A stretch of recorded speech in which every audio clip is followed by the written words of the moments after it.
서연아 아직도 그 비좁은 임대 아파트에서 살아. 네, 남편 지훈 씨는 오늘 안 왔나 보네. 혹시 하루 벌어 하루 먹고 살기 바빠서 나무 의자라도 만들고 있는 거 아니야? 진성그룹 창립 30주년 기념 파티가 열리는 화려한 호텔 연회장. 그 중심에서 한서진의 날카로운 목소리가 울려 퍼졌다. 그녀의 목소리는 크지 않았지만 주변의 이목을 집중시키기에는 충분히 교묘하고 아기에 차 있었다. 최고급 실크 드레스를 입고 값비싼 보석으로 치장한 서진은 마치 여왕처럼 군림하며 수수한 원피스 차림의 동생 한서연을 위아래로 훑어보았다. 그 눈빛에는 노골적인 경멸이 담겨 있었다. 서연은 손에 든 샴페인 잔을 꽉 쥐었다.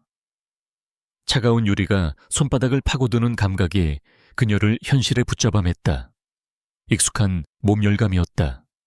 지난 5년간 그녀는 이런 식의 언어폭력에 무뎌지려고 애썼지만 심장은 여전히 바늘로 찌르는 듯 아팠다. 언니 지훈 씨는 오늘 일이 좀 있어서 일 목수가 밤에 할 일이 뭐가 있겠어. 톱질이라도 하나. 서진의 말에 주변에서 억지로 참는 듯 뜻한 웃음소리가 터져 나왔다. 그들은 모두 진성그룹과 이해관계로 얽힌 사람들이었다.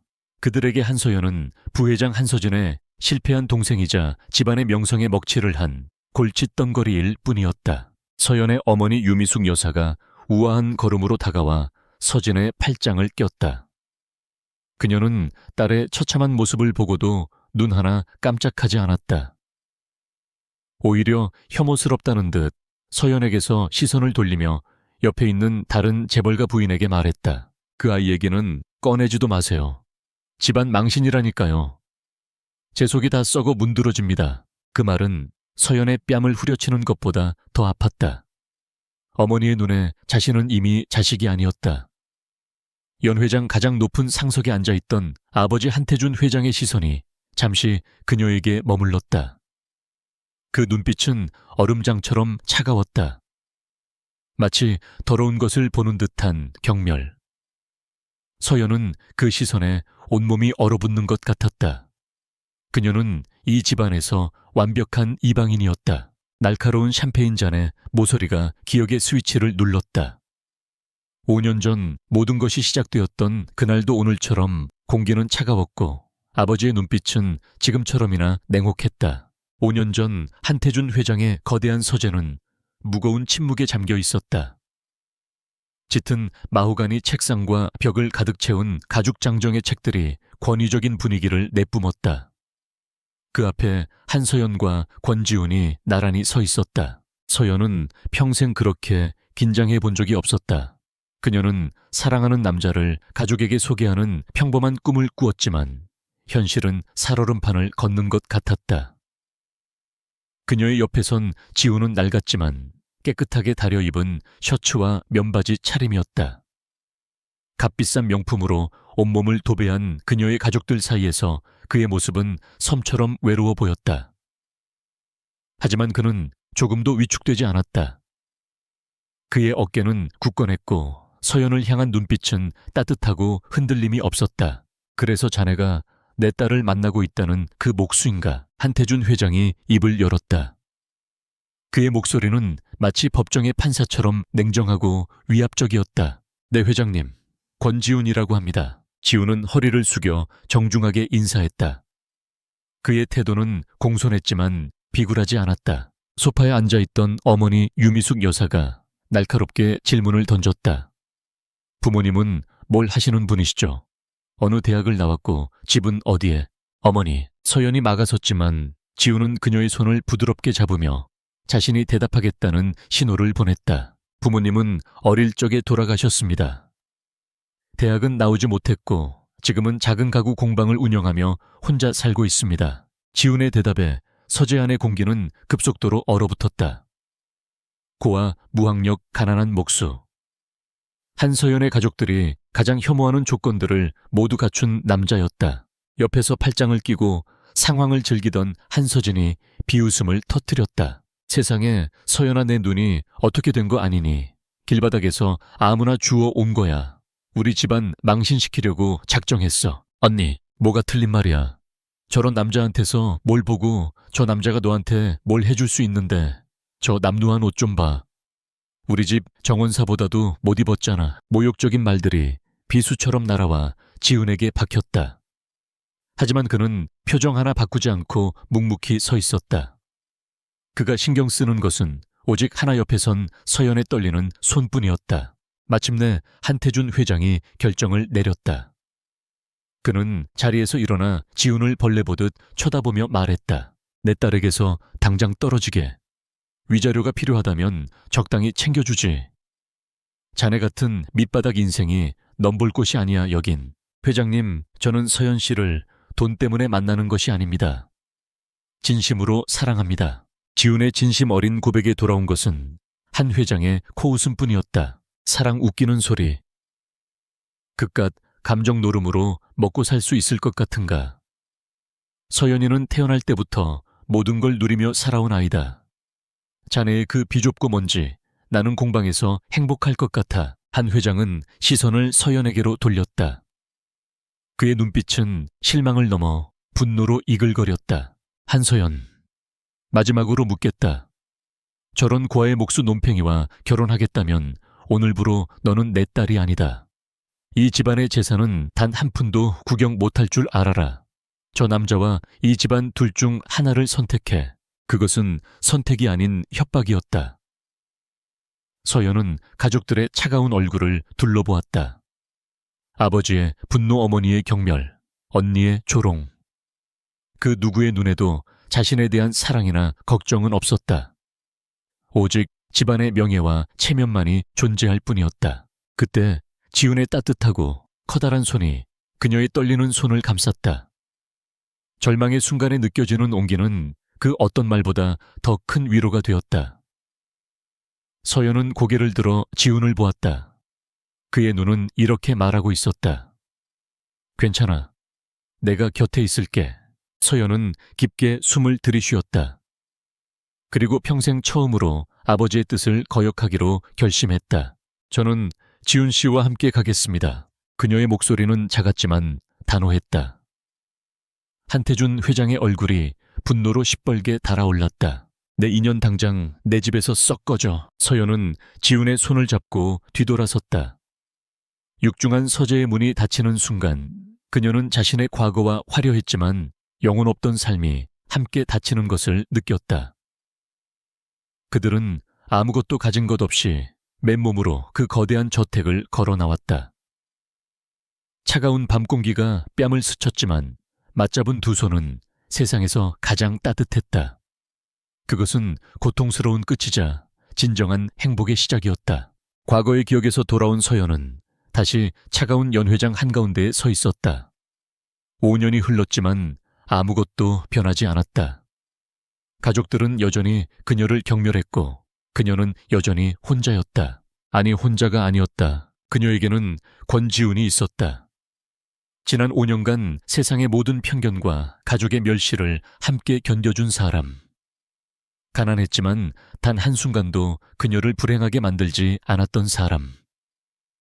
서연은 그가 있기에 이 모든 것을 견딜 수 있었다. 하지만 오늘따라 그의 빈자리가 유난히 크게 느껴졌다. 한태준 회장의 저택에서 쫓겨난 후 서연과 지훈의 신혼집은 서울 변두리에 위치한 낡은 다세대 주택의 작은 옥탑방이었다. 한씨 집안의 화려한 대리석과 크리스탈 샹들리에와는 거리가 먼 햇볕이 잘 들지만 여름엔 덥고 겨울엔 추운 곳이었다. 하지만 서연에게 그곳은 세상에서 가장 아늑하고 따뜻한 성이었다. 집안은 온통 지훈의 손길이 닿은 가구들로 채워져 있었다. 그가 직접 깎고 다듬은 원목 식탁 부드러운 나뭇결이 살아있는 침대 프레임, 서연이 좋아하는 책들을 위해 만든 아담한 책장까지. 집안 곳곳에서는 은은한 나무 향기가 났다. 그 향기는 지훈의 옷과 몸에서도 배어나와 서연에게는 세상에서 가장 편안한 안정감을 주었다. 그들의 삶은 소박했다. 서연은 번역 아르바이트를 하며 생활비를 보탰고 지훈은 자신의 작은 공방에서 밤낮으로 일했다. 그는 말이 많은 남자는 아니었지만 그의 모든 행동에는 서연을 향한 깊은 사랑이 묻어났다. 서연이 번역일로 밤을 새울 때면 말없이 따뜻한 차를 내밀었고, 그녀가 가족 생각에 우울해할 때면 아무 말 없이 그녀를 품에 안고 등을 토닥여 주었다. 그의 투박하지만 따뜻한 손은 지난 5년간 그녀의 유일한 피난처였다. 지훈의 가구는 아는 사람들 사이에서는 이미 명성이 자자했다. 그의 작품은 단순한 가구가 아니라 예술품에 가까웠다. 그는 나무에 숨겨진 결을 찾아내 생명을 불어넣는 놀라운 재능을 가졌다. 몇몇 갤러리 관장들이나 부유한 수집가들이 몇 번이나 거액을 제시하며 전시회를 제안했지만 지훈은 언제나 정중하게 거절했다. 저는 그냥 제가 만들고 싶은 걸 만드는 게 좋아요. 유명해지는 건 제 적성에 안 맞습니다. 그는 늘 그렇게 말하며 웃었다. 서연은 그런 그의 순수한 열정을 존경했지만 때로는 그의 재능이 더 넓은 세상에서 인정받지 못하는 것이 안타까웠다. 세상과 단절된 그들의 작은 성은 행복했지만 성 밖의 세상은 잔인했다. 한시, 집안의 멸시와 조롱은 지난 5년간 단 한 번도 멈춘 적이 없었다. 언젠가 서진의 소셜미디어에서 스위스의 눈 덮인 알프스를 배경으로 환하게 웃고 있는 가족 사진을 본 적이 있었다. 그 누구도 그녀에게 가족 여행에 대해 알려주지 않았다. 서연은 조용히 휴대폰을 덮고 화장실에서 혼자 눈물을 삼켰다. 그날 저녁 아무것도 모르는 척 퇴근한 지훈은 그녀의 부은 눈을 보고 아무것도 묻지 않았다. 대신 그는 주말에 함께 갈 기차표 2장을 내밀었다. 그들이 간 곳은 화려한 해외 휴양지가 아닌 단풍이 붉게 물든 조용한 시골의 숲길이었다. 지훈은 서연의 손을 잡고 낙엽을 밟으며 걸었다. 그는 스위스보다 여기가 공기는 더 좋네라며 무심한 척 농담을 던졌다. 그날 서연은 세상에서 가장 호화로운 여행을 했다. 그녀의 생일에는 어김없이 어머니로부터 선물이 배달되었다. 상자를 열어본 서연의 얼굴은 하얗게 질렸다. 안에는 값싼 인스턴트 라면 수십 개와 함께 짧은 메모가 들어있었다. 살기 팍팍하다 들었다. 식사는 거르지 말고 다니렴. 그것은 걱정이 아닌 저주에 가까운 조롱이었다. 서연이 상자를 든 채 망연자실해 있을 때 지훈이 그녀의 손에서 상자를 빼앗아 말없이 현관 밖 쓰레기통에 던져버렸다. 그리고 그는 등 뒤에 숨겨두었던 작은 상자를 그녀에게 내밀었다. 그가 몇 날 며칠 밤을 새워 만든 그녀의 이니셜 SY가 정교하게 새겨진 자작나무 보석함이었다. 이게 당신이야. 세상에 하나뿐인 귀하고 소중한 사람. 다른 사람들이 당신의 가치를 정하게 두지 마. 서연은 그 보석함을 끌어안고 아이처럼 울었다. 1년에 몇 번 피할 수 없는 가족 모임에 갈 때면 모욕은 극에 달했다. 특히 서진의 남편이자 진성그룹의 협력사 사장 아들인 박민혁은 노골적으로 지훈을 무시했다. 그는 일부러 지훈의 셔츠에 비싼 와인을 쏟고는 과장되게 사과했다. 오, 미안합니다, 권서방. 이 와인 한 병이 권서방 한 달 수입보다 비쌀 텐데 어쩌나. 주변에서 킥킥거리는 웃음이 터져 나왔다. 지훈은 그저 희미하게 웃으며 화장실에 다녀오겠다고 할 뿐이었다. 하지만 서연은 보았다. 돌아온 그의 턱 근육이 미세하게 떨리고 있는 것을. 그는 오직 그녀를 위해 거대한 분노를 속으로 삼키고 있었던 것이다. 서연은 남편을 사랑했고 그의 모든 것을 안다고 믿었다. 하지만 아주 가끔 그녀는 그에게서 낯선 모습을 발견하곤 했다. 지훈은 가끔 발코니에 나가 혼자 통화를 했다. 그의 목소리는 평소의 부드러운 톤이 아니라 간결하고 권위적인 톤으로 바뀌었다. 서연의 귀에 브리핑 프로토콜 경호팀 같은 목수와는 전혀 어울리지 않는 단어들이 스쳐 지나갔다. 그녀가 누구와 통화하냐고 물으면 그는 늘 그냥 좀 까다로운 고객이라서 그래 라며 어색하게 웃으며 넘겼다. 어느 날 저녁 둘은 함께 뉴스를 보고 있었다. 복잡한 국제무역 분쟁에 대한 분석이 나오고 있었다. 그때 지훈이 무심코 한마디 던졌다. 정부는 결국 저쪽 제안을 받을 수밖에 없을 거야. 명분보다는 실리를 택하겠지. 아마 내일쯤 비공식 발표가 나올걸. 그의 예측은 마치 내부 정보를 알고 있는 사람처럼 놀랍도록 정확했다. 서연이 어떻게 그런 걸 알아요? 라고 놀라서 묻자 그는 그냥 신문에서 많이 읽어서라며 얼버무렸다. 그리고 다음날 뉴스에서는 정말로 그의 말대로 정부의 비공식 입장이 발표되었다. 가장 이상했던 사건은 2달 전에 일어났다. 진성그룹이 유럽 항만의 물류 시스템 마비로 창사 이래 최대의 위기를 맞았다는 뉴스가 연일 보도되었다. 서연은 자신을 내친 아버지였지만 그의 평생이 담긴 회사가 흔들리는 것을 보자 마음이 편치 않았다. 그녀는 걱정스러운 마음을 무심코 지훈에게 털어놓았다. 그리고 바로 다음 날 기적 같은 일이 일어났다. 누구도 해결하지 못하던 문제가 하룻밤 사이에 해결된 것이다. 뉴스에서는 익명의 정부 고위 관계자가 직접 나서 유럽 측과 교섭을 벌여 문제를 해결했다고 보도했다. 한태준 회장은 기자회견에서 운이 좋았다며 가슴을 쓸어내렸다. 그날 밤 서연은 잠결에 지훈이 통화하는 소리를 들었다. 수고했어 김비서. 조용히 처리해줘서 고맙다. 아버님께는 따로 보고 드리고. 김비서 아버님. 서연이 잠에서 깨 뒤척이자 지훈은 황급히 전화를 끊었다. 그는 잘못 걸려온 전화였다며 서연을 안심시켰다. 서연은 그 모든 이상한 점들을 애써 무시했다. 그녀는 남편을 너무나 사랑했고 그를 의심하고 싶지 않았다. 어쩌면 힘든 현실 속에서 자신의 남편이 사실은 대단한 사람일지도 모른다는 헛된 상상을 하는 것뿐이라고 자책했다. 그녀는 그저 자신이 사랑에 빠진 성실하고 따뜻한 목수 권지훈을 믿기로 했다. 그녀는 몰랐다.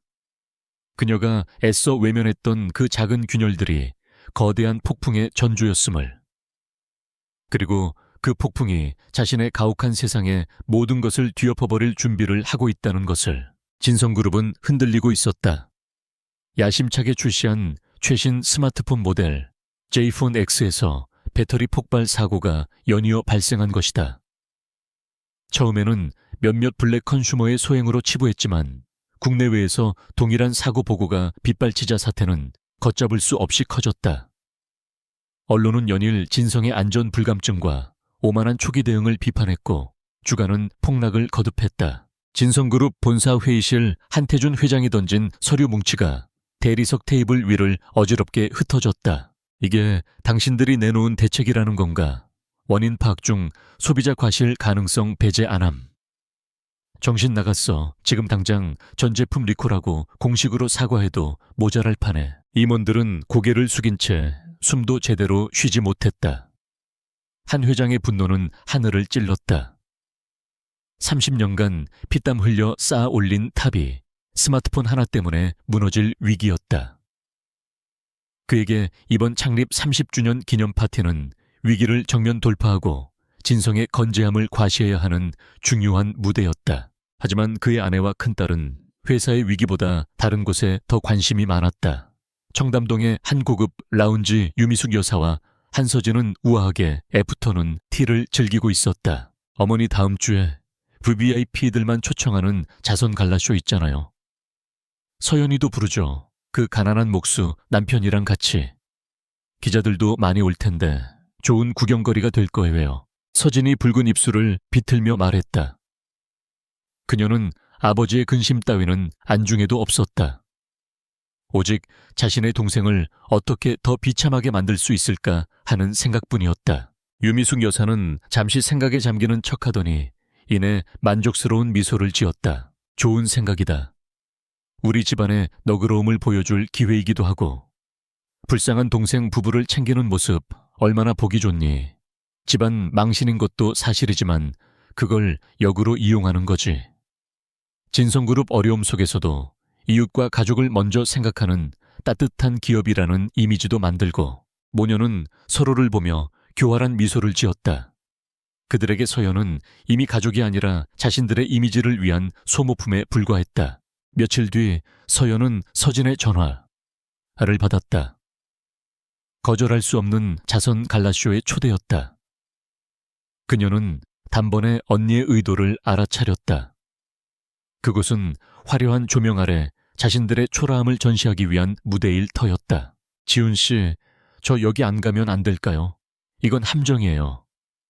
언니는 사람들 앞에서 저를 망신 주려는 거예요. 서연의 목소리는 불안감에 떨렸다. 지훈은 그녀의 어깨를 감싸 안았다. 알아. 하지만 우리가 피하면 피할수록 저 사람들은 더 기뻐할 거야. 괜찮아. 내가 옆에 있을게. 결국 그들은 갈라쇼에 참석했다. 지훈은 자신이 가진 가장 좋은 옷을, 서연은 몇 년 전 큰맘 먹고 산 단정한 원피스를 입었다. 하지만 수억 원대의 드레스와 보석이 난무하는 연회장에서 그들의 모습은 초라하기 짝이 없었다. 아니나 다를까 그들이 들어서자마자 서진이 기다렸다는 듯이 다가왔다. 그녀는 젊은 연예부 기자 한 명을 대동하고 있었다. 어머, 서연아 왔구나. 이쪽은 오 기자님. 내 동생인데 아주 특별한 삶을 살고 있어서 내가 소개해주고 싶었어. 서진은 특별한이라는 단어에 힘을 주며 말했다. 젊은 기자의 눈이 흥미롭게 빛났다. 그는 서연에게 마이크를 들이밀었다. 한서연 씨 진성그룹 따님이신데 이렇게 소박하게 사는 게 힘들지는 않으신가요? 오늘 입으신 드레스도 다른 분들과는 좀 달라 보이는데 특별한 철학이라도 있으신 건가요? 질문은 교묘하게 위장된 모욕이었다. 카메라 플래시가 사정없이 터졌다. 서연은 얼굴이 새하얗게 질려 아무 말도 하지 못했다. 바로 그때 지훈이 서연의 앞을 막아서며 그녀를 자신의 등 뒤로 숨겼다. 그는 크지도 작지도 않은 키였지만 그 순간 그의 등은 세상에서 가장 거대한 산처럼 느껴졌다. 그는 카메라를 응시하는 기자를 향해 차갑고 낮은 목소리로 말했다. 아내의 사생활에 대한 질문은 받지 않겠습니다. 그리고 이건 드레스가 아니라 원피스입니다. 똑바로 알고 질문하시죠. 지훈의 눈빛에는 사람을 얼어붙게 만드는 서늘한 힘이 있었다. 기자는 자신도 모르게 한 걸음 뒤로 물러섰다. 주변의 소음이 순간 멎는 듯했다. 지훈은 서연의 손을 잡고 조용히 그 자리를 빠져나왔다. 연회장 구석에 한적한 테라스 서연은 괜찮은 척 웃으려 했지만 결국 눈물 한 방울이 그녀의 뺨을 타고 흘러내렸다. 그녀는 급히 눈물을 닦아냈다. 지훈은 말없이 그 모습을 지켜보았다. 그가 사랑하는 여인이 세상에서 가장 순수하고 강한 영혼을 가진 그녀가 자신의 가족에게 벌레처럼 짓밟히는 모습을 더는 지켜볼 수 없었다. 그의 가슴 속에서 무언가 단단히 결심이 섰다. 이제 끝내야 할 시간이었다. 그때 그의 주머니에서 휴대폰이 짧게 진동했다. 발신자 표시에는 이름 대신 푸른 기와를 형상화한 문양만이 떠 있었다. 그는 서연에게 잠시만 기다리라는 눈짓을 하고 테라스 가장 깊숙한 곳으로 걸어갔다. 전화를 받는 순간 그의 분위기는 180도 바뀌었다. 부드럽고 온화한 목수의 모습은 사라지고 냉철하고 위험 있는 지휘관의 모습이 드러났다. 나다. 그의 목소리는 낮고 위험이 서려 있었다. 그래, 준비해. 아니, 이번에는 공식적으로. 모든 프로토콜을 따르도록. 경호 문제는 자네에게 일임하지. 아버님께는 내가 직접 말씀드리겠다. 그래, 그날이다. 진성그룹 창립 30주년 기념일. 짧은 통화를 마친 그는 휴대폰을 주머니에 넣고 서연에게 돌아왔다. 그의 눈은 이전과는 다른 강철 같은 결의로 불타고 있었다.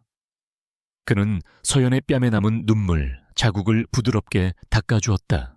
서연아, 곧 있을 진성그룹 창립 기념 파티 우리 꼭 가야 해. 그의 말에 서연은 겁에 질린 표정을 지었다. 거긴 오늘보다 더 끔찍할 거예요. 전 더 이상 못 견디겠어요. 지훈은 그녀의 두 손을 단단히 잡았다. 그의 눈은 흔들림 없이 그녀를 향해 있었다. 내가 약속할게. 그날 밤 이후로 이 세상 누구도 다시는 당신을 무시하지 못하게 될 거야. 나만 믿어. 그의 목소리에는 거스를 수 없는 힘이 실려 있었다. 서연은 그의 눈을 깊이 들여다보았다. 자신이 아는 따뜻하고 자상한 목수 권지훈 하지만 그 뒤에는 자신이 전혀 알지 못하는 거대하고 강인한 누군가가 서 있는 것 같았다. 혼란스러웠지만 그녀는 그의 눈 속에서 자신을 향한 절대적인 사랑과 신뢰를 읽었다. 그녀는 조용히 고개를 끄덕였다. 운명의 밤을 향한 주사위는 던져졌다. 운명의 밤, 진성그룹 창립 30주년 기념 파티의 밤은 유난히 화려했다. 호텔의 거대한 크리스탈 샹들리에가 쏟아내는 빛은 파티에 참석한 상류층 인사들의 보석과 만나 눈부신 빛의 향연을 펼쳤다. 허공에는 값비싼 샴페인 향과 가식적인 웃음소리, 그리고 보이지 않는 탐욕과 위선이 뒤섞여 떠다녔다. 이 모든 화려함의 중심에 서연은 섬처럼 홀로 서 있었다. 언니, 서진의 나무 의자라도 만들고 있는 거 아니야 라는 조롱이 귓가에 메아리 쳤다. 서진의 남편 박민혁이 기름진 미소를 지으며 다가와 대화에 끼어들었다. 그러게 말입니다, 처형. 권서방은 아직도 감감무소식이네. 이 넓은 주차장에서 자기 낡은 트럭 댈 자리를 못 찾고 있는 거 아닙니까? 아니면 발렛 파킹 비용이 아까워서 쩔쩔매고 있나? 박민혁의 말에 주변에 있던 몇몇 사람들이 점잖게 입을 가리며 웃었다. 그들의 눈에는 서연을 향한 동정심 따위는 없었다. 오직 진성그룹의 오게티를 구경하는 재미와 자신들이 그녀보다 우월하다는 안도감만이 존재할 뿐이었다. 서연은 온몸에 피가 차갑게 식는 것을 느꼈다. 동물원의 원숭이가 된 기분이었다. 지금 당장 이곳에서 도망치고 싶었다. 이 역겨운 위선자들의 얼굴을 단 1초도 더 보고 싶지 않았다. 하지만 그녀는 움직일 수 없었다. 며칠 전 그녀의 눈물을 닦아주며 속삭였던 지훈의 목소리가 그녀를 붙잡고 있었다. 내가 약속할게. 그날 밤 이후로 이 세상 누구도 다시는 당신을 무시하지 못하게 될 거야. 나만 믿어. 그의 목소리는 단순한 위로가 아니었다. 거기에는 바위 같은 확신이 담겨 있었다. 서연은 그 약속 하나만을 붙들고 이 지옥 같은 시간을 견디고 있었다. 그때였다. 연 회장 입구 쪽에서 작은 소란이 일더니 권지훈이 들어서고 있었다. 그가 나타나는 순간 서연을 향해 있던 조롱의 시선들이 잠시 그에게로 옮겨갔다. 그리고 모두의 얼굴에 미묘한 놀라움이 스쳐 지나갔다. 오늘의 권지훈은 그들이 알던 가난한 목수가 아니었다. 그는 몸에 완벽하게 맞는 짙은 네이비색의 맞춤 정장을 입고 있었다. 특정 브랜드의 로고는 보이지 않았지만 최고급 원단과 몸의 선을 따라 흐르는 완벽한 재단은 그 어떤 명품보다도 그의 존재감을 돋보이게 했다. 평소 작업복 아래 가려져 있던 다부진 어깨와 단단한 체격이 고스란히 드러났다. 그의 구두는 거울처럼 반짝였다. 어머, 저 옷 빌린 격겠지. 웬일로 사람 구실은 하려고 노력했네. 서진이 작게 속삭였지만 그녀의 눈은 당혹감으로 흔들리고 있었다. 중요한 것은 옷이 아니었다. 그의 분위기, 그의 아우라가 완전히 달라져 있었다. 그는 더 이상 사람들의 시선을 피하며 고개를 숙이지 않았다. 그의 걸음걸이는 여유롭고 당당했으며 그의 시선은 연 회장 전체를 훑으며 상황을 파악하는 듯 날카로웠다. 그는 자신을 향한 수군거림과 경멸의 시선들을 마치 존재하지 않는 것처럼 무시했다. 그는 조롱의 대상이 아니라 이 공간의 주인이 된 듯한 기묘한 위압감을 풍겼다. 지훈은 인파를 가로질러 곧장 서연에게로 왔다. 그는 아내를 괴롭히던 서진과 박민혁을 잠시 쳐다보았다. 그의 눈에는 분노나 적개심이 없었다. 그저 무가치한 것을 보는 듯. 단 차가운 무관심이 담겨 있을 뿐이었다. 그 시선에 서진과 민혁은 자신들도 모르게 움찔했다. 괜찮아. 지훈이 서연에게 묻는 목소리만은 평소처럼 따뜻하고 다정했다. 서연은 말없이 고개를 끄덕였다. 그가 곁에 오자 거센 파도 속에서 등대를 만난 것처럼 마음이 평온해졌다. 잠시 후 연 회장의 모든 조명이 무대 쪽으로 집중되었다. 사회자의 소개와 함께 한태준 회장이 연단에 올랐다. J 폰 X 사태로 구겨진 체면을 만회하려는 듯 그의 목소리는 유난히 크고 자신감에 차 있었다. 존경하는 내외 귀빈. 여러분, 오늘 저희 진성그룹의 30주년을 축하하기 위해 귀한 걸음을 해주신 모든 분들께 깊은 감사의 말씀을 드립니다. 지난 30년간 저희 진성은 한 회장의 지루하고 상투적인 연설이 이어졌다. 그는 현재의 위기는 언급하지 않은 채 과거의 영광과 미래의 장밋빛 청사진만을 떠들어댔다. 모두의 시선이 무대에 쏠려 있는 그때 지훈의 주머니에서 휴대폰이 소리 없이 진동했다. 그는 폰을 꺼내 화면을 확인했다. 발신자는 푸른 기와집 문양. 메시지는 아주 짧았다. 준비 완료. 5분 후 진입합니다. 지훈의 눈빛이 순간 날카롭게 빛났다. 그는 메시지를 삭제하고 휴대폰을 주머니에 넣었다. 그리고 서연의 귀에 부드럽게 속삭였다. 한 회장의 우렁찬 목소리가 그의 속삭임을 완벽하게 가려주었다. 서연아, 나 잠깐 나갔다 올게.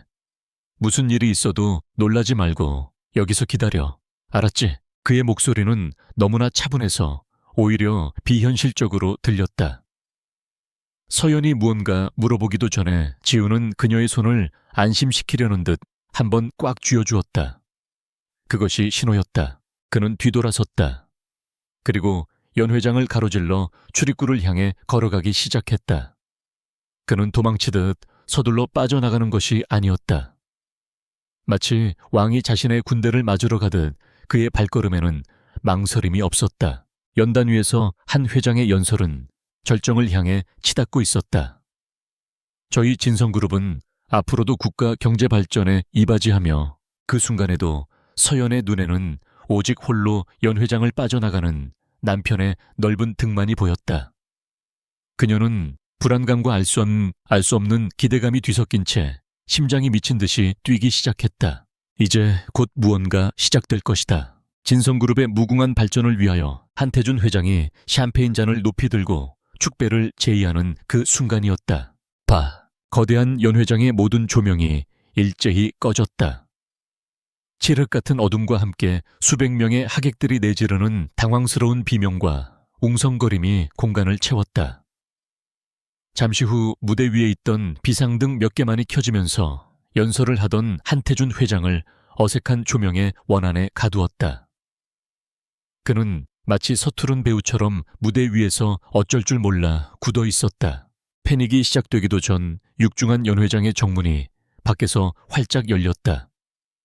창백하게 질린 호텔 지배인과 직원들이 문을 열어 젖히자 차가운 밤 공기와 함께 강력한 자동차 엔진 소음, 그리고 수십 개의 타이어가 아스팔트에 마찰하는 날카로운 소리가 연 회장 안으로 밀려 들어왔다. 하객들은 모두 입구 쪽을 향해 고개를 돌렸다. 그리고 그들은 자신들의 눈을 의심했다. 호텔 입구로 이어지는 전용 도로 위로 한치의 오차도 없이 정렬된 검은색 세단 행렬이 미끄러지듯 들어오고 있었다. 선두 차량의 팬더에는 금빛 봉황 문장이 선명하게 빛나고 있었다. 대한민국 대통령을 상징하는 문장이었다. 조용하지만 위압적으로 깜빡이는 파란색과 붉은색의 경광등이 연 회장 내부까지 비췄다. 도대체 누구지? 어느 나라 대통령이라도 방문한 건가? 웅성거림이 커져갔다. 한태준 회장은 이것이 자신을 위해 준비된 깜짝 이벤트일지도 모른다고 착각하며 어둠 속에서 기대감에 찬 표정을 지었다. 경호 차량으로 보이는 차들에서 검은 정장 차림의 남자들이 일사불란하게 쏟아져 나왔다. 그들은 귀에 인이어를 낀 채 훈련된 맹수처럼 예리한 눈빛으로 주변을 살폈다. 그들의 움직임에는 단 1초의 낭비도 없었다. 순식간에 차량에서부터 연 회장 중앙까지 이어지는 안전 라인이 확보되었다. 대한민국에서 내로라 하는 권력자들이 모두 모인 이 연 회장이었지만 그들조차 이 압도적인 경호 태세 앞에서는 본능적으로 뒷걸음질 쳤다. 마침내 행렬의 가장 앞에 있던 의전 차량의 뒷문이 경호원에 의해 열렸다. 반짝이는 검은색 구두가 먼저 레드카펫 위로 내려섰다. 그리고 차에서 내리는 한 남자의 실루엣이 드러났다. 연 회장 안의 모든 사람들이 숨을 죽였다. 그리고 이내 여기저기서 믿을 수 없다는 탄식과 경악의 속삭임이 터져 나왔다. 저 사람 한서연 남편. 아니야, 그 목수 차에서 내린 사람은 바로 권지훈이었다. 조금 전 홀로 연 회장을 빠져나갔던 바로 그 남자였다. 자동차 헤드라이트와 수많은 카메라 플래시의 역광을 받으며 서 있는 그는 더 이상 가난한 목수가 아니었다. 그의 몸에 완벽하게 맞던 그 정장은 이제야 제 주인을 만난 듯 했다. 그의 어깨는 태산처럼 넓었고 그의 눈빛은 좌중을 압도하는 힘을 담고 있었다. 그의 뒤를 이어 뉴스에서나 볼 수 있었던 인물들이 차례로 내렸다. 대통령 비서실장, 정무수석, 경호처장. 그들은 모두 대한민국의 권력 핵심부에 있는 사람들이었지만 마치 당연하다는 듯이 지훈의 뒤에 한 걸음 물러서서 그를 보좌했다. 혼란은 극에 달했다. 어떻게 된 거야? 저 목수가 도대체 누구길래? 청와대 비서실장이 왜 저 사람 뒤에 서 있는 거지? 한서진과 박민혁 부부는 유령이라도 본 듯 새하얗게 질린 얼굴로 서로를 쳐다봤다. 무대 위에 갇혀있던 한태준 회장의 입은 해 벌어졌다. 그리고 그때 행렬의 가장 중앙에 있던 리무진의 문이 열렸다. 모두가 아는 얼굴, 그러나 감히 상상조차 하지 못했던 인물이 차에서 내렸다. 바로 대한민국 현직 대통령 권대호였다. 연 회장 안의 공기는 완전히 얼어붙었다. 충격이 경악을 넘어 공포로 변하는 순간이었다. 대통령의 등장은 그 자체로 하나의 거대한 권력이었다. 권대호 대통령은 주변의 그 누구에게도 눈길을 주지 않았다. 그는 오직 한 사람을 향해 곧장 걸어갔다. 그의 아들 권지훈이었다. 대통령은 지훈의 앞에 서서 자랑스러움과 애정이 뒤섞인 눈빛으로 아들의 어깨를 툭툭 두드렸다. 늦었구나 아들아. 대통령의 나직한 목소리가 마이크를 통해 연 회장 전체에 울려 퍼졌다. 아듀라. 그 한마디가 천둥처럼 모든 사람의 뇌리에 내리꽂혔다. 모든 퍼즐 조각이 미친 속도로 맞춰지기 시작했다. 고아라던 목수. 그의 교양 있는 말투와 상식을 뛰어넘는 지식. 비밀스러운 전화통화. 진성그룹의 물류 대란을 해결했던 익명의 정부 관계자. 그리고 언론에서 단 한 번도 공개된 적 없었던 해외에서 비밀리에 유학 중이라는 대통령의 외아들 권지훈. 그 이름이 전혀 다른 무게로 사람들의 머릿속을 강타했다. 지훈은 아버지에게 가볍게 고개를 숙여 예를 표했다. 그리고 그는 천천히 뒤를 돌아 공포와 경외감에 휩싸인 연 회장을 마주했다. 그의 차가운 시선이 하얗게 질려 덜덜 떨고 있는 한서진과 유미숙 여사를 스쳐 지나갔다. 무대 위에서 돌처럼 굳어버린 한태준 회장도 그의 시야에 들어왔지만 그는 아무런 감정 없이 지나쳤다. 그의 시선은 마침내 연 회장의 한쪽 구석에 멈췄다. 그곳에는 한서연이 서 있었다. 그녀는 자신의 눈앞에서 벌어지고 있는 비현실적인 광경에 두 손으로 입을 막은 채 얼어붙어 있었다. 그녀의 커다란 눈에는 세상의 모든 충격과 혼란, 그리고 배신감마저 담겨 일렁이고 있었다. 그녀를 보는 순간 강철 같던 권지훈의 얼굴이 눈 녹듯 부드럽게 풀렸다. 그의 입가에 미안함과 깊은 사랑이 담긴 미소가 번졌다. 그는 세상의 모든 소음과 시선을 등지고 오직 한 사람 자신의 세상 전부인 아내를 향해 천천히 걸어가기 시작했다. 권지훈이 아내를 향해 걷는 한 걸음 한 걸음은 마치 홍해를 가르는 기적과도 같았다. 대한민국의 내로라 하는 재벌 총수들과 정치인들 화려한 셀러브리티들이 쥐 죽은 듯이 조용해진 채 본능적으로 길을 터주었다. 그의 발걸음 소리만이 대리석 바닥을 울렸다. 그들의 얼굴에는 경외와 두려움, 그리고 질투가 뒤섞인 복잡한 표정이 떠올랐다. 마침내 지훈이 서연의 앞에 섰다. 그녀는 여전히 자신의 입을 막은 채 눈앞의 남자를 처음 보는 사람처럼 바라보고 있었다. 그녀의 눈동자는 지진이라도 난 듯 심하게 흔들리고 있었다. 지우는 떨리는 그녀의 손을 부드럽게 감싸내렸다. 그의 손은 여전히 따뜻했지만 서연에게는 모든 것이 낯설게 느껴졌다. 미안해 서연아. 전부 말해주지 못해서. 그의 목소리는 연 회장의 그 누구도 아닌 오직 서연에게만 들릴 만큼 낮고 부드러웠다. 나는 권대호 대통령의 아들 권지훈이야. 그의 고백이 끝나는 순간 얼어붙었던 세상이 폭발했다. 찰칵 찰칵 찰칵 찰칵 수백 개의 카메라 플래시가 마치 기관총처럼 불을 뿜었다. 충격에서 벗어난 기자들이 대통령 경호팀이 쌓은 인간벽을 뚫으려 달려들며 고성을 질렀다. 정말 대통령의 아들이 맞습니까? 언제부터 한서연 씨와 교제한 겁니까? 국민을 속인 이유는 무엇입죠?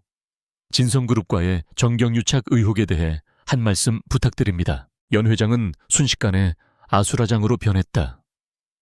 그리고 그 혼란의 중심을 향해 넋이 나갔던 한씨 일가가 정신을 차리고 달려들기 시작했다. 가장 먼저 도착한 것은 무대에서 비틀거리며 내려온 한태준 회장이었다.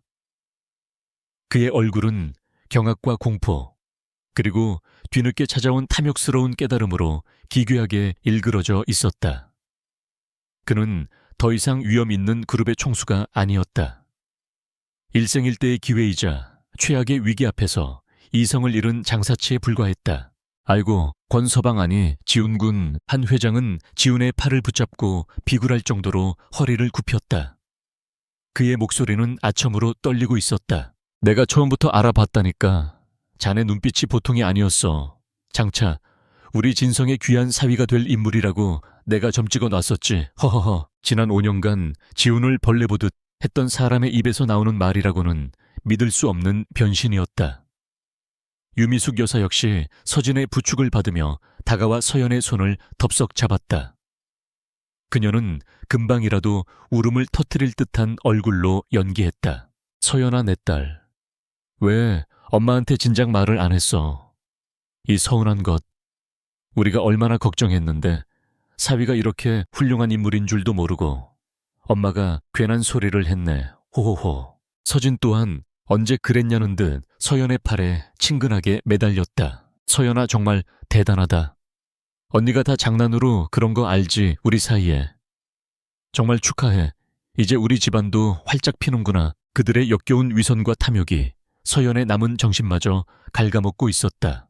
그녀가 공황 상태에 빠지기 직전 지훈이 그녀의 앞을 막아서며 가족들을 향해 얼음처럼 차가운 목소리를 내뱉었다. 그 손 놓으시죠. 그것은 부탁이 아닌 명령이었다. 한씨 일가는 독사 앞에 선 쥐처럼 움찔하며 물러섰다. 지훈은 경호 실장을 향해 고개를 돌렸다.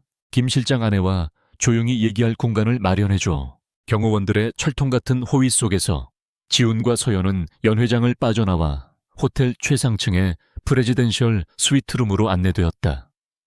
소음과 카메라 플래시 탐욕스러운 시선들이 모두 차단된 방 안에는 무거운 침묵만이 흘렀다. 마침내 단둘이 남게 되자 지훈은 서연의 앞에 마주섰다. 그는 변명하지 않았다. 그의 얼굴에는 깊은 후회와 고통이 어려 있었다. 대통령의 아들이라는 건 화려한 감옥 같은 거였어. 내 이름, 내 얼굴을 보고 다가오는 사람들 속에서 난 언제나 질식할 것 같았지. 그래서 모든 걸 버리고 도망쳤어. 아무도 나를 모르는 곳에서 내 배경이 아니라 나라는 사람 자체를 사랑해줄 사람을 만나고 싶었어. 평범한 가정을 꾸리는 게 내 유일한 꿈이었어.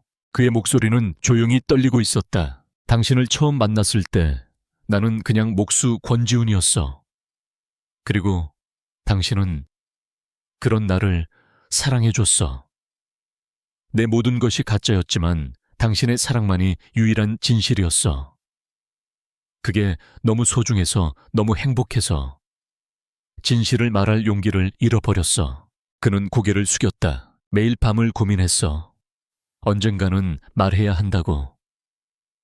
하지만 당신 가족들이 당신에게 주는 상처를 보면서 내가 진실을 말하는 순간 당신이 겪게 될 혼란과 고통이 두려웠어.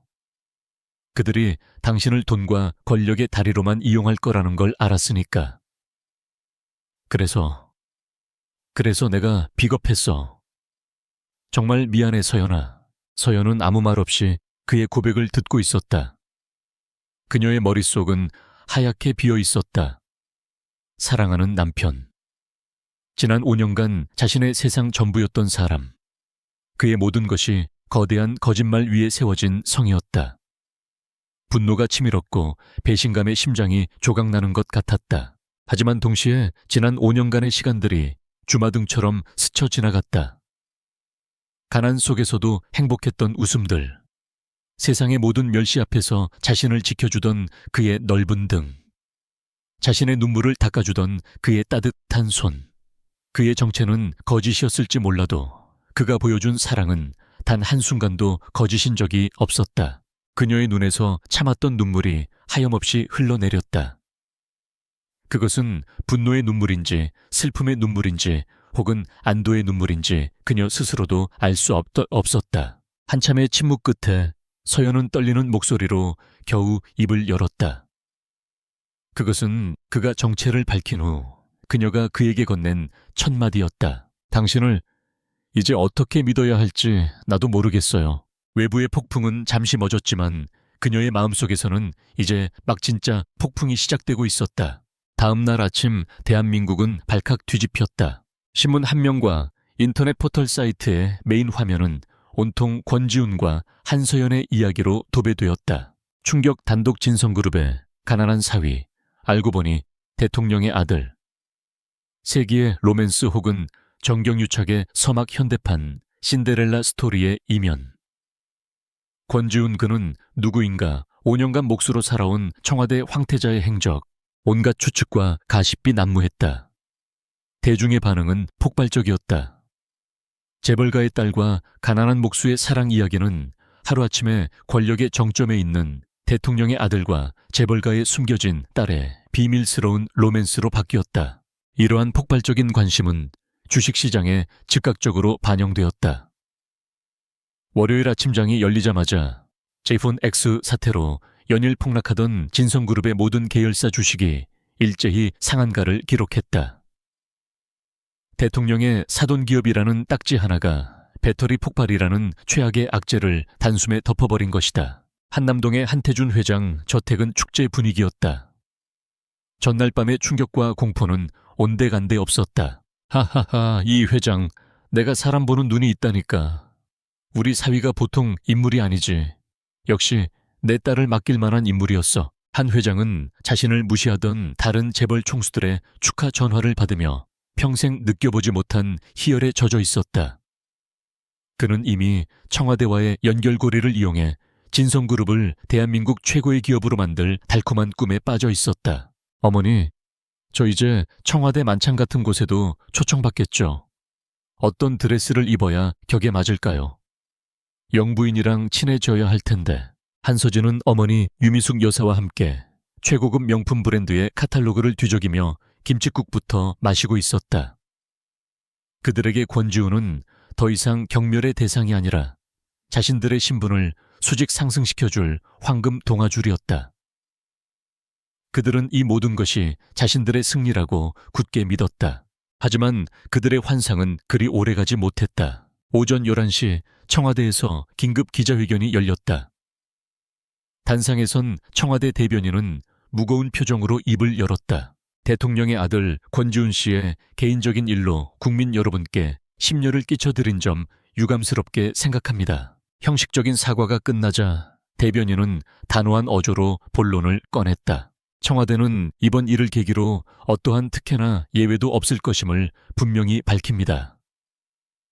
권지훈 씨와 진성그룹의 가족관계는 진성그룹에 대한 정부의 정책이나 법 집행에 단 1%의 영향도 미치지 않을 것입니다. 모든 것은 법과 원칙에 따라 공정하고 투명하게 처리될 것입니다. 기자회견을 생방송으로 지켜보던 한태준 회장의 얼굴이 미세하게 굳어졌다.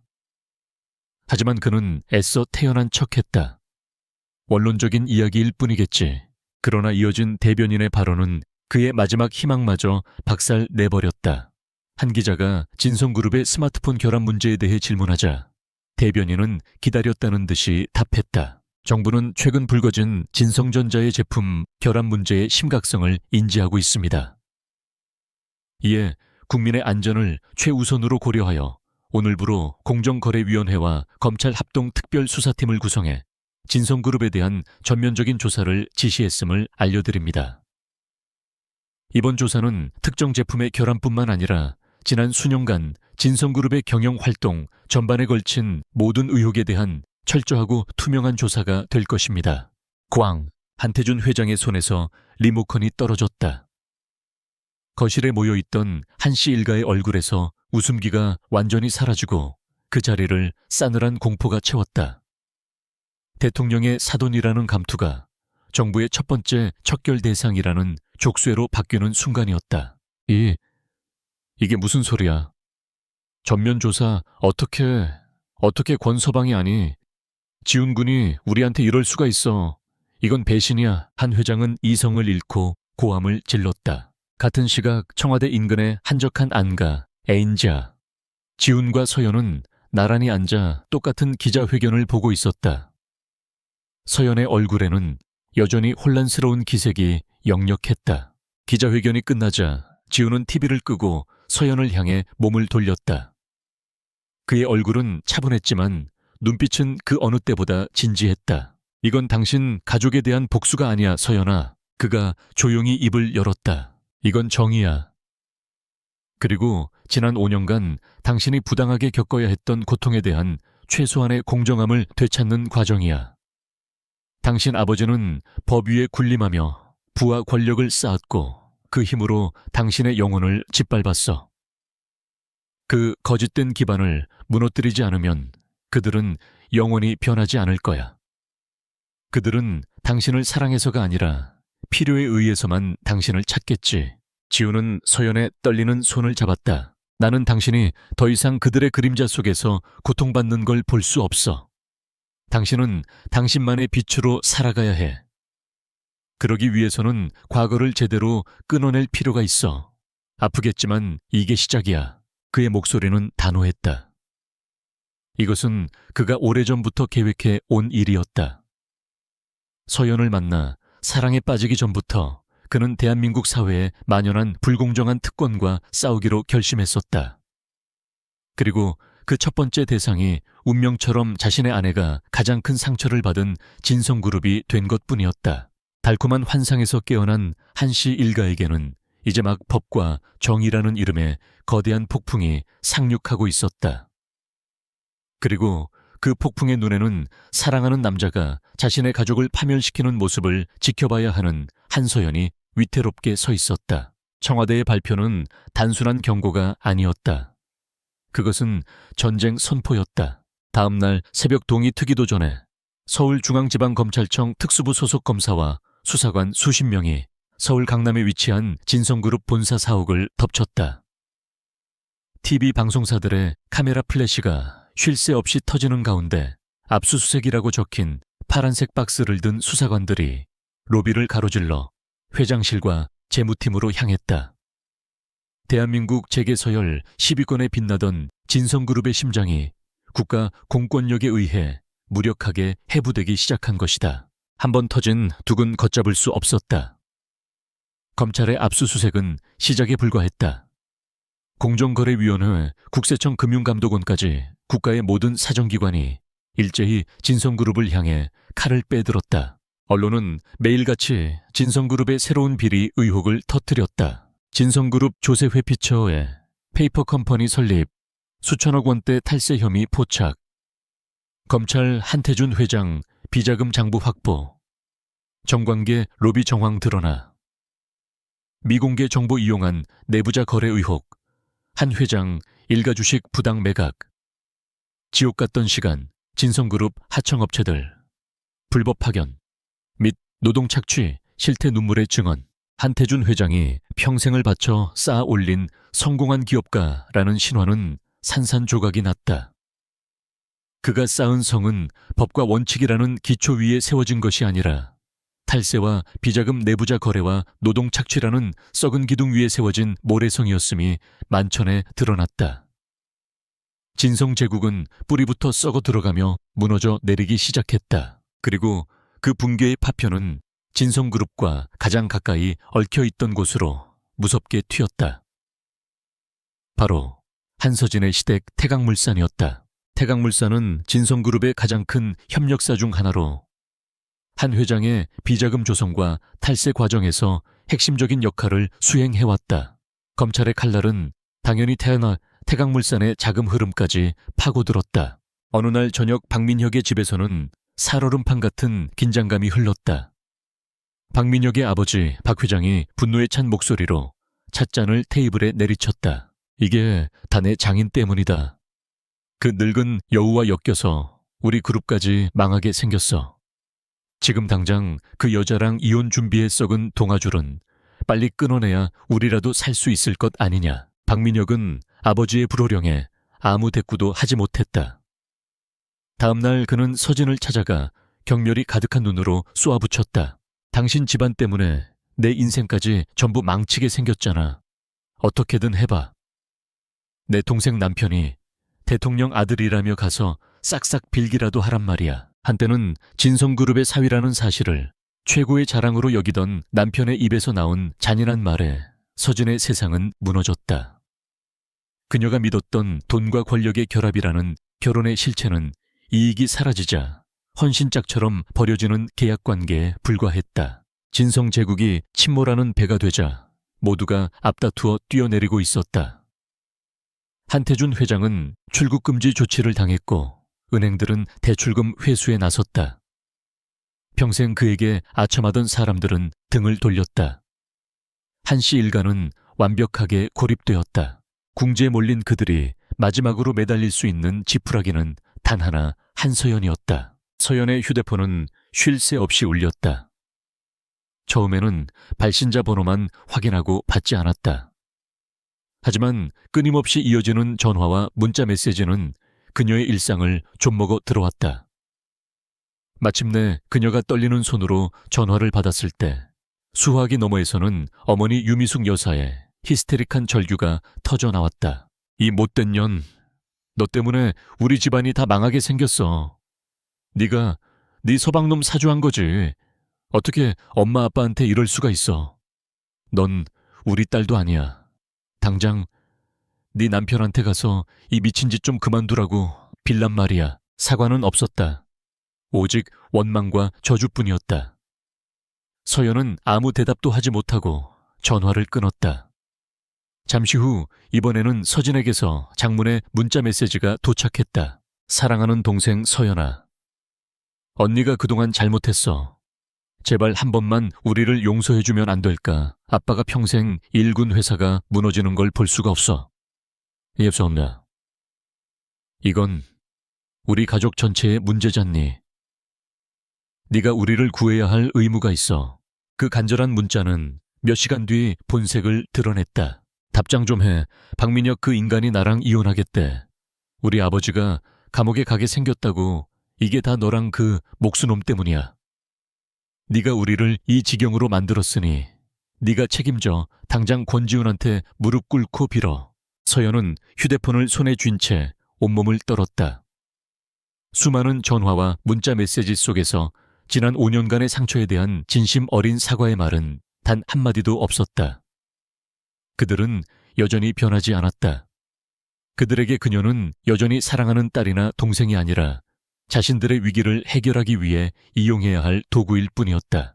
자신들의 제국이 무너져 내리는 순간에도 그들은 자신들의 잘못이 무엇인지 전혀 깨닫지 못하고 있었다. 모든 것을 서연과 지훈의 탓으로 돌리고 있었다. 서연은 깨달았다. 이 지긋지긋한 악연을 완전히 끊어내기 위해서는 도망치거나 외면해서는 안 된다는 것을. 그녀는 자신의 발로 직접 그들을 마주해야만 했다. 그들을 위해서가 아니라 온전히 자기 자신을 위해서. 과거의 망령으로부터 자신의 영혼을 해방시키기 위한 마지막 관문이 그녀를 기다리고 있었다. 권지훈은 아내와 함께 가겠다고 말했다. 그는 그녀가 혼자서 그 뱀, 소굴 같은 곳으로 다시 들어가는 것을 원치 않았다. 하지만 서연은 단호했다. 아니요. 이건 내가 혼자 끝내야 할 일이에요. 그녀의 목소리에는 이전에 없던 단단한 심지가 박혀 있었다. 지우는 더 이상 고집하지 않았다. 그는 아내의 눈에서 두려움이 아닌 결연한 의지를 보았다. 그는 그저 그녀를 차 앞까지 배웅하며 그녀의 이마에 부드럽게 입을 맞추었다. 기다리고 있을게. 한남동 저택으로 향하는 길은 지난 5년간 수없이 오갔던 길이었지만 오늘만큼은 전혀 다른 풍경처럼 느껴졌다. 예전에는 이 길을 지날 때마다 심장이 무겁게 가라앉고 숨이 막혔지만 지금 그녀는 이상할 정도로 차분했다. 풍경이 변한 것이 아니었다. 그녀 자신이 변한 것이다. 저택의 육중한 철문은 굳게 닫혀 있었다. 서연이 경비실에 연락하자 한참 뒤에야 문이 삐걱거리며 열렸다. 한때는 수십 명의 사용인들로 북적이던 저택은 유령의 집처럼 고요하고 황량했다. 화려하게 가꿔졌던 정원은 관리가 되지 않아 잡초가 무성했다. 서연은 현관문을 열고 안으로 들어섰다. 5년 전 지훈의 손을 잡고 쫓겨났던 바로 그 문이었다. 거실에는 그녀의 가족들이 앉아 있었다. 아니, 앉아 있었다기보다는 쓰러져 있었다는 표현이 더 정확했다. 한태준 회장은 불과 몇 주 만에 10년은 더 늙어 보였다. 한때 대한민국 재계를 호령하던 총수의 위엄은 온데간데 없고 패배감에 찌든 늙은이의 모습만이 남아있었다. 화려한 보석과 명품으로 치장하는 것이 유일한 낙이었던 어머니 유미숙 여사는 화장기 없는 얼굴에 값싼 실내복 차림이었다. 늘 오만하게 고개를 쳐들고 다니던 언니 한서진은 헝클어진 머리에 초점 없는 눈으로 허공을 보고 있었다. 제국의 몰락은 그곳에 있는 모든 이들의 영혼을 앗아간 듯 했다. 서연이 안으로 들어서는 것을 본 순간 세 사람의 눈에 일순 광기가 번뜩였다. 그들은 마치 사막에서 오아시스를 발견한 사람처럼 혹은 물에 빠진 사람이 지푸라기라도 잡으려는 것처럼 그녀에게 달려들었다. 가장 먼저 움직인 것은 한태준 회장이었다. 그는 서연의 발 앞에 힘없이 무릎을 꿇었다. 서연아, 이 아비가 다 잘못했다. 제발 우리를 살려다오. 내 남편에게 말 한마디만 해주면 되는 것 아니냐. 응, 이 아비가 평생을 바친 회사다. 그의 애원은 처절했지만 그 속에는 진정한 뉘우침이 없었다. 오직 자신의 제국을 잃게 된 것에 대한 절망뿐이었다. 유미숙 여사와 한서진도 그녀의 다리에 매달려 울부짖었다. 내 딸 서연아, 엄마가 잘못했어. 엄마가 어리석었어. 제발 우리 좀 살려줘. 서연아, 민혁 씨가 정말 나랑 이혼한대. 나 길거리에 나앉게 생겼어. 제발. 서호연은 자신에게 매달린 세 사람을 내려다보았다. 예전 같았으면 마음이 약해져 함께 울었을지도 모른다. 하지만 지금 그녀의 마음은 고요한 호수와도 같았다. 그녀는 자신에게 매달린 그들의 손을 하나씩 부드럽지만 단호하게 떼어냈다. 일어나세요. 무릎 꿇는다고 해결될 문제가 아니에요. 그녀의 차분한 목소리에 세 사람은 마치 찬물을 뒤집어 쓴 듯 울음을 그치고 그녀를 쳐다보았다. 서연은 그들의 눈을 하나하나 마주치며 지난 5년간 가슴속에 묻어두었던 이야기를 꺼내기 시작했다. 그녀의 목소리는 높지도 않았고 감정적이지도 않았다. 그저 있었던 사실을 담담하게 나열할 뿐이었다. 5년 전 이 자리에서 아버지는 지훈 씨에게 돈 봉투를 내밀며 제 인생에서 꺼지라고 모욕하셨죠. 어머니는 제 생일에 일부러 사람을 시켜 제 가난을 조롱하는 인스턴트 라면을 보내셨어요. 딸의 생일을 축하하는 마음은 단 1g도 없었죠. 그리고 언니는 수많은 사람들 앞에서 내 남편을 목수 논팽이라고 부르고 저를 동물원 원숭이 취급하며 즐거워했지. 언니에게 저는 단 한 번이라도 가족이었던 적이 있었어. 그녀가 한마디 한마디 내뱉을 때마다 가족들의 얼굴은 점점 더 하얗게 질려갔다. 그들은 자신들이 저지른 악행의 무게를 이제야 깨닫는 듯 했다. 제가 오늘 여기에 온 것은 여러분을 용서하거나 구원하기 위해서가 아닙니다. 서연은 깊게 숨을 들이쉬었다. 지금 진성이 무너지는 건 저나 제 남편 때문이 아니에요. 그건 복수가 아니니까요. 이건 아버지와 어머니, 그리고 언니가 평생 쌓아온 탐욕과 불법, 그리고 타인을 향한 잔인함의 대가예요. 이건 법의 심판이지 제 심판이 아닙니다. 모든 것은 여러분 스스로가 자초한 일이에요. 그녀는 마지막으로 그들을 둘러보았다. 더 이상 미움도 원망도 남아있지 않았다.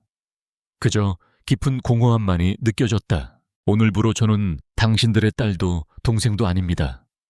저는 이제 권서연으로 제 남편과 함께 사랑과 존중으로 이루어진 저만의 가족을 만들 겁니다. 부디 법의 테두리 안에서 지은 죄의 대가를 정당하게 치르시길 바랍니다. 그것이 마지막 인사였다. 서연은 뒤를 돌아 자신이 들어왔던 현관문을 향해 걸어갔다. 등 뒤에서 서연아 하고 절규하며 부르는 소리가 들렸지만 그녀는 단 한 번도 뒤돌아보지 않았다. 육중한 문을 열고 밖으로 나서는 순간 눈부신 햇살이 그녀의 얼굴 위로 쏟아져 내렸다. 마치 지난 30년간 자신을 올가매고 있던 무거운 쇠사슬이 쨍하는 소리와 함께 끊어지는 것 같았다. 서연은 맑고 신선한 공기를 폐부 깊숙이 들이마셨다. 그녀는 자유로웠다. 3년 후 시간은 많은 것을 바꿔놓았다. 한때 대한민국 재계를 주름잡던 진성그룹은 이제 역사의 뒤양일로 사라졌다. 수십 년간 이어진 불법과 비리의 고름이 터지자 제국은 회생 불가능할 정도로 허물어졌다. 한태준 회장은 수천억 원대의 횡령 및 배임 탈세 혐의로 징역 7년을 선고받고 복역 중이다. 그의 몰락과 함께 그에게 빌붙어 부와 권력을 누리던 수많은 사람들이 함께 법의 심판을 받았다. 한남동의 호화로운 저택은 채권단에 의해 헐값에 팔려나갔다. 박민혁에게 이혼당한 한서진과 어머니 유미숙 여사는 모든 재산을 잃고 한때 그들이 그토록 경멸했던 서울 변두리의 작은 임대 아파트에서 서로를 탓하며 힘겹게 살아가고 있었다. 그들은 평생을 바쳐 다른 사람을 짓밟으며 얻었던 모든 것을 잃고 나서야 평범한 삶의 무게가 얼마나 무거운지를 깨닫고 있었다. 세상이 격변하는 동안 한서연은 자신만의 새로운 세상을 조용히 그리고 단단하게 만들어가고 있었다. 그녀는 더 이상 진성그룹의 둘째 딸도 대통령의 며느리라는 이름 뒤에 숨지도 않았다. 그녀는 나라의 공예재단의 이사장 권서연으로 살아가고 있었다. 나라에는 날개라는 뜻의 순우리 말이었다. 나라의 재단은 과거의 권지훈처럼 재능은 있지만 돈과 배경이 없어 꿈을 펼치지 못하는 젊은 예술가들과 장인들을 후원하는 비영리 재단이었다. 서연은 자신의 상처와 과거를 다른 이들의 날개를 달아주는 자양분으로 승화시켰다. 그녀는 더 이상 위축되거나 남의 눈치를 보지 않았다. 젊은 작가의 작품을 보며 아이처럼 기뻐하고 그들의 어려움에 진심으로 공감하며 함께 해결책을 찾아 나섰다. 그녀의 얼굴에서는 과거의 그늘을 찾아볼 수 없었다. 그 자리에는 자신만의 가치를 스스로의 힘으로 증명해낸 사람만이 가질 수 있는 온화하고 깊은 자신감이 자리 잡고 있었다. 권지훈은 언제나처럼 그녀의 가장 든든한 지지자였다. 대통령의 아들로서 감당해야 할 정치적 사회적 책임은 결코 가볍지 않았지만 그는 단 한 번도 그것을 이유로 아내의 곁을 비우지 않았다. 그는 종종 경호원도 없이 혼자 아내의 재단을 찾아와 마치 5년 전의 가구 공방에서처럼 작품에 몰두하고 있는 아내의 모습을 흐뭇하게 바라보곤 했다. 오늘도 우리 이사장님은 멋지네. 지훈이 따뜻한 커피 2잔을 들고 다가오며 말했다. 서연은 먼지를 묻힌 손을 털며 환하게 웃었다. 당신이야말로 오늘은 청와대 아드님이 아니라 그냥 목수 권지훈 씨로 온 거예요. 오늘은 당신의 남편으로 왔지. 지훈은 자연스럽게 그녀의 허리를 감싸 안았다. 그들의 농담 속에는 함께 폭풍우를 헤쳐온 사람만이 공유할 수 있는 깊은 유대감과 편안함이 녹아 있었다. 그들에게 과거는 더 이상 상처가 아니라 서로의 사랑을 더욱 단단하게 만들어준 주춧돌이었다. 어느 맑은 봄날 오후 서울숲의 한적한 벤치에 서연과 지훈이 나란히 앉아 있었다. 따스한 햇살이 나무집 사이로 부서져 내렸다. 서연은 편안한 원피스 차림이었고 그녀의 배는 아름다운 곡선을 그리며 불러와 있었다. 그녀는 곧 태어날 첫 아이를 임신 중이었다. 지훈은 사랑이 가득한 눈으로 아내를 바라보다가 조심스럽게 그녀의 배 위로 손을 얹었다. 손바닥 아래로 희미하지만 분명한 태동이 느껴졌다. 아기가 아빠 닮아서 나무 만지는 걸 좋아하면 어떡하지 온 집안이 톱밥 천지가 될 텐데. 지훈이 장난스럽게 말하자 서연이 웃으며 그의 어깨에 머리를 기댔다. 그럼 엄마 닮아서 세상의 불의에 맞서는 정의로운 사람이 되라고 가르쳐야죠. 두 사람은 서로를 마주보며 웃었다. 그들은 함께 가장 어두운 터널을 지나왔다. 그 과정에서 진정한 부와 명예는 화려한 저택이나 주식 계좌의 숫자에 있는 것이 아니라 서로를 향한 변치 않는 믿음과 사랑, 그리고 자신의 손으로 직접 쌓아 올린 올곧은 삶 속에 있다는 것을 깨달았다. 고통스러웠던 과거는 이제 그들을 더 강하고 현명하게 만들어준 밑거름이 되었다. 눈앞에 펼쳐진 미래가 언제나 평탄하지만은 않겠지만 두 사람은 이제 그 어떤 시련이 닥쳐와도 함께 이겨낼 수 있다는 것을 알고 있었다. 맞잡은 두 손의 온기 속에서 그들은 서로의 눈을 통해 평생 이어질 조용하고 찬란한 행복을 약속하고 있었다. 새로운 새벽이 밝아오고 있었다.